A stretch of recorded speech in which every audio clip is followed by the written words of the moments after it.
Morning বন্ধুরা, তোমরা সবাই কেমন আছো? সমাজ লাইফস্টাইলে তোমাদের অনেক অনেক ভালোবাসা। আশা করি তোমরা সবাই খুব ভালো আছো। আমিও খুব ভালো আছি তোমাদের ভালোবাসায়।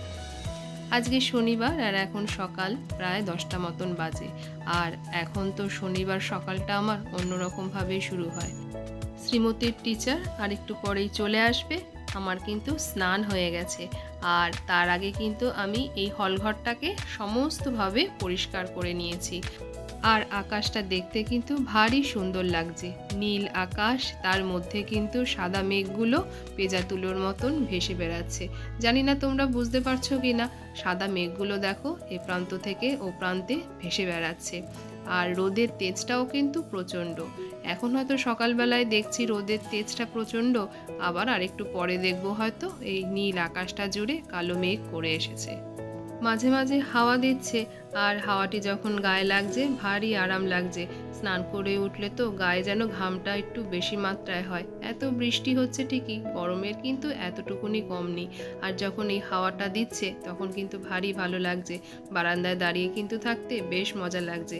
বারান্দায় দাঁড়িয়ে আছি ঠিকই, কিন্তু মাথায় কিন্তু চিন্তা আছে কতক্ষণে স্যার আসবে আর শ্রীমতী ওই বেডরুম ছেড়ে বেরাবে, তখন বেডরুমের কাজগুলো আমি সারবো। এদিকে কিন্তু ওর ঘুম ভেঙে গেছে, ব্রাশ কমপ্লিট করে ফেলেছে, দুধটাও খেয়ে নিয়েছে, কিন্তু ওই বিছানাটি ছেড়ে সে নামবে না যতক্ষণ না ওর স্যার আসছে। আর আমি কিন্তু আজকে একটা অনেকখানি সাহসের কাজ করেছি জানো। কয়েকদিন ধরে দুধগুলোকে জমিয়ে রেখেছি, আর তার থেকে যে শর্টটি বেরাচ্ছে সেগুলোকেও কিন্তু জমিয়ে রাখছি। দেখি ইচ্ছে আছে ঘি তৈরি করব। তবে আমার হাতে জানো তো ঘি, দই বা পায়েস এগুলো কিন্তু খুব একটা ভালো হয় না।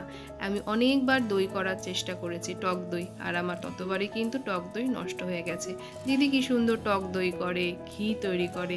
তো আমি অনেকটা সাহস করে জানো তো এই সরগুলোকে এখন জমিয়ে রাখছি। আর এই সরগুলোকে আমি জমিয়ে ডিপ ফ্রিজে রাখবো। আগে একবার জমিয়ে রেখেছিলাম এমনি নর্মাল ফ্রিজে, তারপর সেটা কীরকমভাবে জানি নষ্ট হয়ে গেছিলো। তো এবার থেকে ভাবছি আমি ডিপ ফ্রিজেই রাখবো। আর এদিকে কিন্তু স্যার চলে এসেছে আমার শ্রীমতীর, যার জন্য আমি এই বেডরুমটা এখন ফাঁকা পেয়েছি। আর এখন আমি এই বেডরুমে বিছানাটাকে তুলে ফেলি, আর তারপরে ধীরে সুস্থে ঘরটাও ঝাড় দেবো, ঘরটাও মুছবো। ভাবা যায় একই কাজ আমি কতবার ধরে করি। আর দেখো সকালবেলা তোমাদের দেখালাম অত সুন্দর নীল আকাশে সাদা মেঘ ঘুরে বেড়াচ্ছে, আর এখন দেখো আকাশটা কালো অন্ধকার হয়ে এসেছে। আর এই দিকটা তো দক্ষিণ দিক, এই মেঘে বৃষ্টি হবেই হবে। ওরা পড়াশোনাও শুরু করে দিয়েছে, আর আমি এবার স্যারকে চাটা করে দিই। স্যার বলছি বটে, ছেলেটির কিন্তু একদমই অল্প বয়স। আমি তো ওকে নাম ধরেই ডাকি, কিন্তু সম্মানের দিক থেকে তো তাকে স্যারই বলা যায় বলো। আর যে দুধটা আমি বের করে যে সরগুলো তুলে রেখেছিলাম, আর সরের ডাব্বাটা তো আমি ডিপ ফ্রিজে ভরে রেখেছি, বাকি দুধটাকে এবার একটু জাল দিয়ে রাখি, নালে আবার দুধটা তো নষ্ট হয়ে যাবে। আর স্যারকে আজকে চায়ের সঙ্গে চানাচুরটা দেবো ভাবলাম। এই বাটিটা তুলতে গিয়ে দেখলাম বাটিটা এমনি এমনি যেন ভেঙে পড়ে আছে। দেখো এই কাঁচের বাটিটা, আর এই কাঁচের বাটিটা কিন্তু আমার বউ ভাতে পাওয়া, এই বাড়িতে এসে পেয়েছিলাম। কে যে দিয়েছিল আমি সঠিক জানি না, এই বাড়িও কেউ সঠিকভাবে বলতে পারে না। এরমভাবে ভাঙতে ভাঙতে না অবশিষ্ট আর রয়েছে 3টি, এখানে 2টি, আর আমার বক্সের ভেতরে রয়েছে আরেকটি। এবার সেটাকেও নামানোর পালা হয়ে এসেছে। তা আরেকটা যেটা ফ্রেশ বাটি আছে তার মধ্যে দিয়ে দিলাম চানাচুর, আর ছেলেটিকে একটু চা করে দিলাম। একদিকে ভালো হয়েছে, ছেলেটি চা খায়, এটি একটি নিশ্চিন্ত। আর আগে যে ছেলেটি পড়াতো সে তো চাও খেত না, কফিও খেত না। দেখো বলতে বলতে কিন্তু বৃষ্টি এক পশলা হয়ে গেছে, তবে একটু চন্দনের ছিটে দিয়ে গেছে, সেরকম কিন্তু একটা বৃষ্টি হয়নি। গরমটাও বাড়িয়ে দিয়ে গেল, আর কালো মেঘটাও চলে গেল। আর জানো তো আকাশ ফেটে এখন রোদ বেরিয়েছে। দেখো এই দিকটা কিছুক্ষণ আগে দেখলাম কিরকম কালো মেঘ ছিল, আর এখন সম্পূর্ণ নীল আকাশ, আর খানিকটা করে সাদা মেঘ ভেসে বেড়াচ্ছে। আর আমার জন্মদিনে যে চেস্ট ড্রয়ারটা আমার কর্তামশাইয়ের থেকে চেয়ে নিয়েছিলাম, সেটি যে কোথায় রেখেছি তোমাদেরকে তো দেখাইনি। চলো সেটিকে আজকে তোমাদেরকে দেখিয়ে দিচ্ছি। এই যে এইখানে রেখেছি এইটিকে। আর এই যে এই চেস্ট ড্রয়ারটা যেটা একটু ল্যাক প্যাকশিং আমি বলেছিলাম, সেটাকে রেখেছি এইখানে। এইখানেতে ছিল ওই বুক শেলফটা, সেটাকে সরিয়ে দিয়েছি, আর এইখানে রেখেছি এইটি। আর শ্রীমতীর সমস্ত বই খাতাগুলোকে ভরে দিয়েছি এই কাভারটার মধ্যে। এই কাভারটার এরকম নোংরা অবস্থা দেখছো তো, এখানে জানো তো আমার শ্রীমতী যখন একদম ছোট্ট ছিল, ও এখানে বিভিন্ন রকমের স্টিকার আরও তাছাড়াও অনেক কিছুই আঁকিবুকি করে এখানে আঠা দিয়ে আটকে রাখতো। সেগুলোকেই এখন এবারে পরিষ্কার করে, আপাতত এটা এরকম অবস্থা হয়েছে ঠিকই, ধীরে সুস্থে এটাকে পরিষ্কার করে দেব। আর ওই শেলফের মধ্যে যা যা ধরেনি সেটাকে আরও অনেক কিছু টুকিটাকি জিনিস ওই নতুন চেস্ট ড্রয়ারটার মধ্যে ভরে রেখেছি। ভারী সুবিধা হয়েছে এটি আমার কিন্তু আসার পর থেকে। আসলে একটি মাত্র বেডরুম আমার, আর এই বেডরুমের মধ্যেই সব কিছু জিনিস রাখতে হয়। এরকম ড্রয়ার গোছের কিছু যদি জিনিস থাকে না, তার মধ্যেই কিন্তু অনেক কিছু জিনিস ধরে, আর ঘরটাও দেখতে কিন্তু পরিষ্কার হয়। আর ড্রয়ারের ভেতরে যেহেতু জিনিসপত্রগুলো থাকে, তাই সেই জিনিসপত্রগুলোতেও কিন্তু ধুলোবালিটা কম পড়ে। যদিও আমার এই ড্রয়ারে রেখেও ধুলোবালিগুলো পড়ে, আর এই ড্রয়ারগুলো তো একেবারে খুব টাইট বা শক্তপোক্ত খুব একটা হয় না, একটু হলেও ফাঁকা থাকে, ওই ফাঁকটি দিয়ে কিন্তু ধুলোবালি যায়। তার উপরে আবার আমার রাস্তার ধারে বেডরুম। সাইকেল আর রিক্সার কথা বাদ দাও, সারাক্ষণ তো 2 চাকা আর 4 চাকা চলেই চলেছে। যাদের রাস্তার ধারে বেডরুম থাকে তারাই এর মর্মটা বোঝে যে রাস্তার ধারে বেডরুম থাকার কতটা জ্বালা, আবার সুবিধাও আছে। আজকে তো শনিবার, আজকে নিরামিষ, তো আজকে একটু ইচ্ছে করেছে পনির খাওয়ার। আর তাই কালকে যখন ডান্স ক্লাস থেকে ফিরছিলাম তখন কিন্তু পনিরটা নিয়েই এসেছি। আর পনিরটা দেখে কিন্তু আমার শ্রীমতী প্রথমেই বলেছিল, মাম্মাম পনিরটাকে সেরকমভাবে করবে? সেরকমভাবে মানে আমি যেরকম রেশমি পনির করি, আমার শ্রীমতীর কিন্তু ওটা ভারী পছন্দের। তবে রেশমি পনিরটা কিন্তু পোলাও বা ফ্রাইড রাইসের সঙ্গেই কিন্তু বেশি ভালো লাগে, বা লুচি বা পরোটার সঙ্গে বা রুটি দিয়েও ভালো লাগে। কিন্তু এটা তো আমি দুপুরবেলার মেনু করব, তাই আর সেভাবে করব না। আলু দিয়ে আমি পাতলা যেরকম নর্মাল ঝোল হয় সেরকমভাবেই করব। তাতেও আমার শ্রীমতীর কোনো আপত্তি নেই, যেহেতু পনিরটা কিন্তু আমার শ্রীমতী খেতে ভালোই বাসে। আমাদের বাড়িতে কিন্তু সবাই পনির খেতে ভালোবাসে, একমাত্র আমার কর্তামশাইটি ছাড়া। আর শাশুড়ি মা ওই অল্প কিছু হলেই হলো, খুব একটা ভালো না বসলো একেবারে যে খায় না তাও না। আর আমার কর্তামশাই তো একদমই পাতে ছোবে না। আর পনিরটা কিন্তু বেশ সফট, যে দোকান থেকে আনি এটা কিন্তু কোনো ব্র্যান্ডেড কোনো কোম্পানির পনির নয়, এমনি নর্মাল পনির। আর পনিরটা কিন্তু ভীষণ সফট হয়। এখানে পনিরটা 500 মতন আছে। 500 মতন হলে কি হবে, আমাদের বাড়িতে তো আমরা সবাই খাই, এটা কিন্তু আমাদের দুবেলাতেই হয়ে যাবে। এবেলা ভাত দিয়ে খাওয়া হবে, আর ওবেলা লুচি বা পরোটা যাই হোক কিছু একটা করব। আর পনিরটা পরে তো আমি খানিকটা রাখবো আমার আর আমার শ্রীমতীর জন্য, আর নিচে দেব বাকিটা।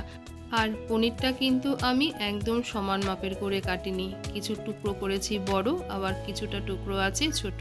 এই যে এখানে আলুগুলো কেটে রেখেছি, এরকম ছোট ছোট করে আলু দিয়েছি। তবে আমার শ্রীমতী জানো তো, আলুটা পছন্দ করে ঠিকই, তবে কিন্তু শুধু যদি পনির দিয়ে ঝোল করা হয় ও কিন্তু বেশিই পছন্দ করে সেটা। তো শুধু তো পনির দিয়ে ঝোল করলে হবে না, একটু আলু দিলে কি তরকারিটা একটু বাড়ে। আর একটু ছোট বড় করেই আমি পনিরটা কেটেছি, তার কারণ হলো আমার শ্রীমতী কিন্তু কখনো চায় ছোট টুকরো, আবার কখনো চায় বড় টুকরো। এই যে একটা টুকরো ছোট, আবার একটা টুকরো বড়। যদিও দেওয়ার সময় সব কিছু সেরকমভাবে দেওয়া যায় না, মিলিয়ে গুছিয়ে যায়, তবু কেটে রাখলে এরকমভাবে কি নিজের মনের একটা শান্তি পাওয়া যায়। আর এদিকে পনিরটা এবারে কিন্তু আমি আজকে সর্ষের তেলেই করব, যেহেতু আলু দিয়ে ঝোল করব। আর রেশমি পনির করলে তখন কিন্তু সাদা তেলে ভেজে নিই, আর খুব হালকা করে ভাজবো, খুব একটা বেশি ভাজবো না। তবে সর্ষের তেলে দিয়ে ভাজছি তো জানি না পনিরটা আবার একটুখানি শক্ত না হয়ে যায়। তবে খুব একটা যেহেতু ভাজবো না, মনে হয় না অতটা শক্ত হবে। আর পনিরটা না ভেজে করলেও হয়, তবে অনেকগুলো পনির তো একটু ভেজে নিলে কি হবে, যখন ঝোল দিয়ে আমি ফোটাবো তখন পনিরটা আর ভেঙে যাবে না, গোটা গোটাই থাকবে। আর পনিরটা তো বললাম হালকা পাতলা ঝোল করব, এর মধ্যে আদা বাটা, লঙ্কা বাটা আর জিরের গুঁড়ো, ধনের গুঁড়ো, যেরকম রেগুলার মশলাগুলো হয় সেগুলো দিয়েই করব। আর শীতকালে যদি করতাম তাহলে কিন্তু এর মধ্যে একটু কড়াইশুঁটি আর ফুলকপি দিতাম, একটু টমেটো দিতাম, তাতে করে কিন্তু বেশ ভালো লাগে খেতে। তবে আবার ওইভাবে করলে আবার শ্রীমতী আমার বাঁচতে বসবে, ফুলকপি তুলে দেবে, কড়াইশুঁটি তুলে দেবে, ভারী বায়নাক্কা করে। কবে যে সবজিগুলো খাওয়া শিখবে সেটা একমাত্র ভগবানই জানে। আজকে আবার কম্পিউটার ক্লাসটা আছে, তাড়াতাড়ি খাওয়া দাওয়া সেরে একটুখানি বিশ্রাম নিয়ে নিতে হবে। আবার যেহেতু কর্তামশাই বাড়িতে নেই, আমাকেই দিয়ে আসতে হবে, আবার আমাকেই নিয়ে আসতে হবে। এই শনিবার দিনটা হলে না কর্তামশাইকে কিন্তু আমি ভারী মিস করি। সে যদি বাড়ি থাকে আমার কিন্তু একদিকে অনেকটা উপকার হয়, আমি দিয়ে আসি আর কর্তামশাই নিয়ে আসে, ওই 4 বার যাতায়াতটা করতে হয় না। আর এদিকে এক এক করে কিন্তু আমার পনিরগুলো খুব হালকা করে ভাজা হয়েও গেছে। আর কড়াইতে মধ্যে আমি কিন্তু দিয়ে দিয়েছি একটা তেজপাতা ফোড়ন, আর তার মধ্যে দিয়ে দিয়েছি আলুর টুকরোগুলো। আর এখন এর মধ্যে সামান্য নুনও মিশিয়ে দিয়েছি। এবারে আলুগুলো বেশ ভাজা ভাজা হয়েও গেছে। এবারে আমি মশলাগুলো দিয়ে দেব। আর পনিরটা ভাজতে ভাজতে আমি আদা লঙ্কাটাও কিন্তু বেটে নিয়েছি। এই যে এখানে পনির ভাজাগুলো সব হয়ে গেছে। দেখতে যেন মনে হচ্ছে অনেকগুলো, কিন্তু এখানে কিন্তু খুব একটা বেশি নেই। আর এদিকে কিন্তু আকাশ একদম পরিষ্কার হয়ে গেছে। আর এদিকে কিন্তু আমার শ্রীমতীর পড়াও হয়ে গেছে।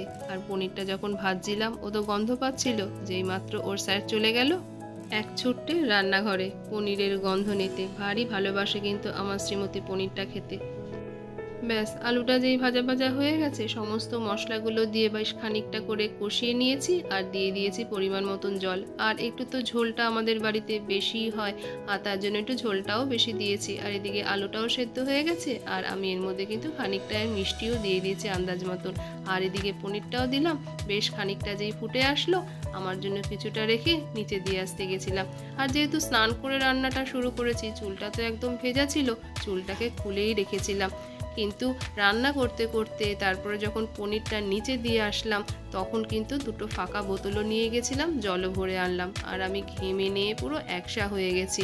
আর চুলটাকে তাই টঙের মধ্যে বাঁধলাম। এই যে বাঁধলাম, এবার যেন আমার মনে হচ্ছে অনেকখানি শান্তি। এই যে এই থালাতে রেখেছি আমি আমার জন্য।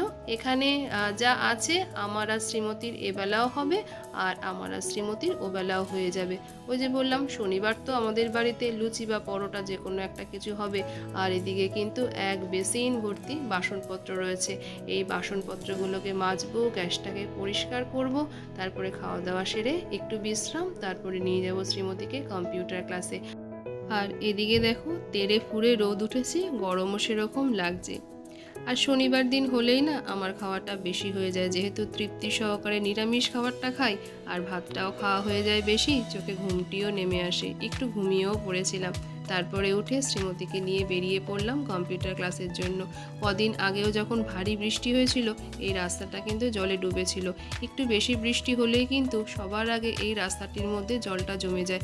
আর তখন আমরা এই রাস্তাটা একদমই ইউজ করতে পারি না।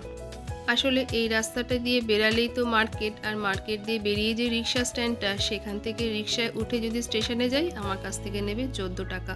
আর আমি বাড়ি থেকে বেরিয়ে যদি সোজা রাস্তায় যাই, আর ওখান থেকে আমাদের লাল গেট থেকে যদি রিক্সা থেকে উঠি, তখন আমাকে নেবে এখান থেকে 16 টাকা। মানে 2 টাকা বাঁচানোর জন্য এই গলি দিয়ে বেরানো হয়। কিন্তু আমার কর্তামশাই কিন্তু পুরোই উল্টো। সে কিন্তু বাড়ি থেকে বেরিয়ে সোজা রাস্তা দিয়ে বেরিয়ে লাল গেট থেকেই রিক্সাটা ধরবে। তার কাছে বক্তব্য, ওই তো 2 টাকা, সেটা আবার বাঁচানোই বা কী আছে। কিন্তু আমার কাছে ওই 2 টাকায় যেন অনেকখানি। এই যে এখান দিয়ে সোজা এই যে সাদা যে বিল্ডিংটা দেখছো, এটা তো পুলিশ স্টেশন। এটা নিচেই হলো আমাদের কোঅপারেটিভের মার্কেট। আর এখান থেকে বেরিয়ে কিন্তু রিক্সা স্ট্যান্ড। আর ওখান থেকে রিক্সা ধরবো, তবে দুপুরবেলা তো রিক্সাটা একটু কমই পাওয়া যায়। আর এখন কিন্তু দেখছি ইদানিং রিক্সাগুলো এইখানে দাঁড়াচ্ছে, ওই উল্টো দিকের ফুটটাতে দাঁড়ায়। আর ওই যে সাদা মতন দেখছো, ওটা কিন্তু একটা শিব মন্দির। তো চলো, আমি শ্রীমতীকে নিয়ে কিন্তু স্টেশনে পৌঁছিয়ে গেছি। এবার এখান থেকে এই রাস্তাটা ক্রস করব। রাস্তাটা ক্রস করে শ্রীমতীকে কম্পিউটার ক্লাসে দিয়ে আসবো।